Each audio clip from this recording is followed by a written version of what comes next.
ভিডিওতে আমরা আলোচনা করার চেষ্টা করব এইচএসসি পরীক্ষা 2025-এর পরিণতি এবং সুশাসন দ্বিতীয় পত্রের প্রশ্নের সমাধান। তা ভিডিওটি না টেনে সম্পূর্ণ দেখতে থাকুন।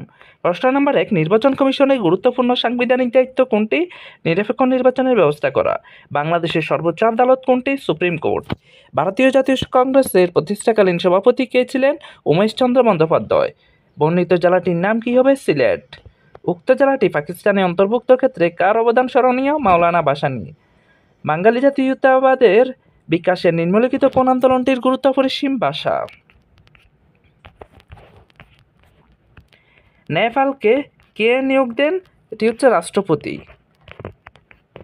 8-এর উত্তর হবে 6, 9-এর উত্তর হবে দুদক, 10-এর উত্তর হবে 1, 2, 3, 11-এর উত্তর হবে সচেতনতা বৃদ্ধি, 12-এর উত্তর হবে 223টি।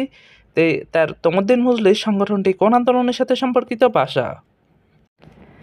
14-এর উত্তর হবে হোসেন শহীদ সোহরাওয়ার্দী, 15-এর উত্তর হবে ধর্ম নিরপেক্ষতা, 16-এর উত্তর হবে বাঙালি খেদাও, 17-এর উত্তর হবে অ্যাটর্নি জেনারেল, 18-এর উত্তর হবে রাষ্ট্রের পক্ষে মামলা পরিচালনা করা, 19-এর উত্তর হবে চিত্তরঞ্জন দাস, 20-এর উত্তর হবে লিভার ও কিডনি ক্ষতিগ্রস্ত হয়, 21-এর উত্তর হবে 1, 2, 3, 22-এর উত্তর হবে 1969 এর গণ আন্দোলনে,